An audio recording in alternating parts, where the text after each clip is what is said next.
گزارش یہ ہے کہ نماز کے حوالے سے میں دو باتیں عرض کیا کرتا ہوں ہمیشہ۔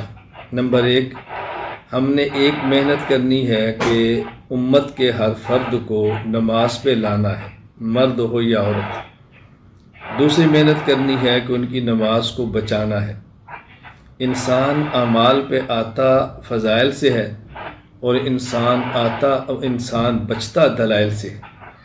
اس لیے فضائل کی محنت سے تو نماز پہ لانا ہے، اور دلائل کی محنت سے پھر ان نماز پڑھنے والوں کی نماز کو بچانا ہے۔ ہم نے یہ بات سمجھانی ہے کہ نماز کی شریعت میں حیثیت کیا ہے، رسول اکرم صلی اللہ علیہ وسلم کی مبارک محنت اور آپ کے اس کی اہمیت کیا ہے۔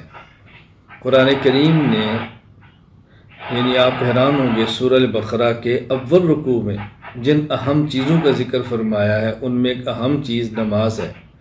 اور نماز کے بارے میں اللہ تعالیٰ قرآن کریم میں یہ نہیں فرماتے کہ سلو، تم نمازیں پڑھو، بلکہ فرماتے ہیں اقیم الصلاۃ، تم نماز کی پابندی کرو۔ نماز پڑھنا کافی نہیں، نماز کا پابند ہونا ضروری ہے، اور پابندی سے مراد سارے آداب کا خیال کرنا ضروری ہے۔ حضور اکرم صلی اللہ علیہ وسلم نے نماز کو دین کی بنیاد قرار دیا ہے۔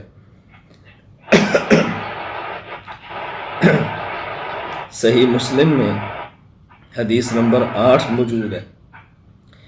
حضرت عبداللہ بن عمر رضی اللہ تعالیٰ عنہما فرماتے ہیں کہ رسول اکرم صلی اللہ علیہ وسلم نے ارشاد فرمایا، بنی الاسلام والا خمسن، اسلام کی بنیاد 5 چیزوں پر ہے۔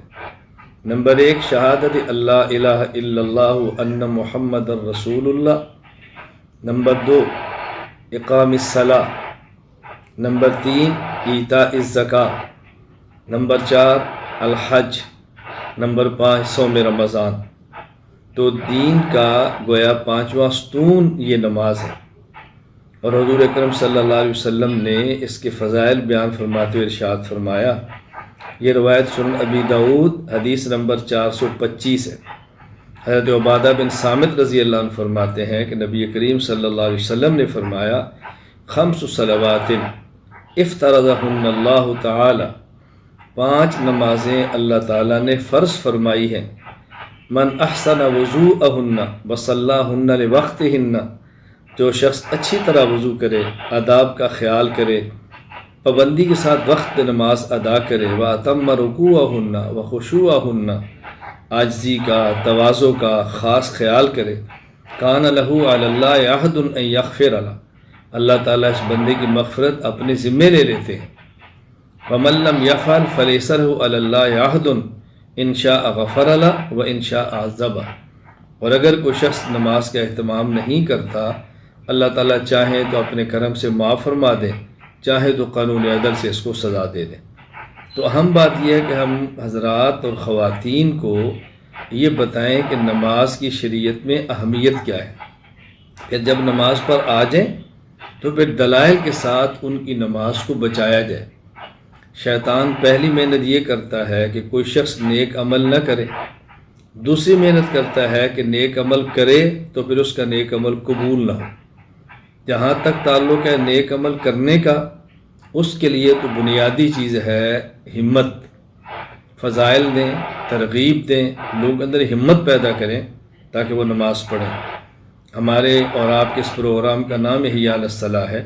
اگر اسی پر غور کر لیا جائے تو دیکھیں، حکم ہے کہ جب مؤذن اذان دے تو آپ اس کی اذان کا جواب دو، اور جواب کیسے دینا ہے؟ وہ اللہ اکبر کہے تو آپ بھی اللہ اکبر کہو۔ واشہد ان لا الہ الا اللہ کہے، آپ اشہد ان لا الہ الا اللہ کہو۔ وہ اشہد ان محمد الرسول اللہ کہے، آپ اشہد ان محمد الرسول اللہ کہو۔ وہ جب حی علی الصلاۃ کہے تو پھر حی علی الصلاۃ نہیں کہو، پھر لا حول ولا قوۃ الا باللہ کہو۔ تو یہ حی علی الصلاۃ کے موقع پر یہ جواب کیوں بدلا ہے؟ یہ سمجھایا گیا ہے کہ اپنی زبان سے اللہ اکبر کہنا آسان ہے، اپنی زبان سے اشہد ان لا الہ الا اللہ کہنا آسان ہے، اپنی زبان سے اشہد ان محمد الرسول اللہ کہنا آسان ہے، لیکن اس کے تقاضوں پر عمل مشکل تھا۔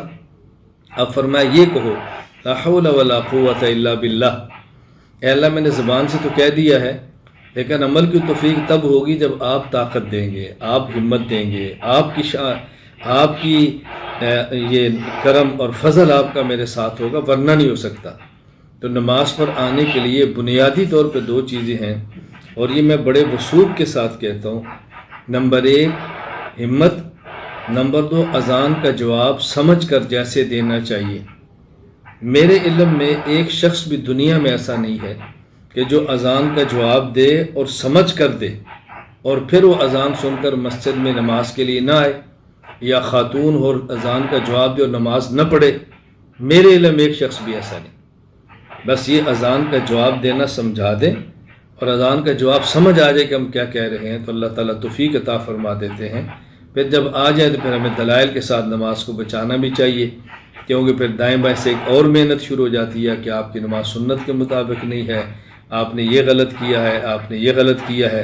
پھر ہمیں دلائل کے ساتھ سمجھانا چاہیے کہ ہماری نماز الحمدللہ سنت کے مطابق ہے، اور میری باقاعدہ اس پر مستقل ایک کتاب موجود ہے، نماز اہل سنت والجماعت، جو اردو میں بھی ہے، پشتو میں بھی ہے، اس وقت فارسی میں بھی ہے، انگریزی کے اندر بھی ہے، کئی زبانوں کے اندر بھی آ گئی ہے۔ اس میں ہم نے صرف دلائل جمع کیے ہیں، چونکہ فضائل کی بحمدللہ محنت تو ہمارے ہاں اکابر تبلیغی جماعت بھی فرما رہے ہیں، خانقاہیں بھی فرما رہی ہیں، ہمارے علماء بھی فرما رہے ہیں، تو اس کے لیے ضروری تھی کہ دلائل دے دیے جاتے۔ خیر میں نے عرض کیا، خلاصہ یہ ہے کہ ہمیں 2 کام کرنے چاہیے۔ نمبر 1 فضائل کے ساتھ نماز پہ لانا چاہیے، اور دلائل کے ساتھ امت کی نماز کو بچانا چاہیے۔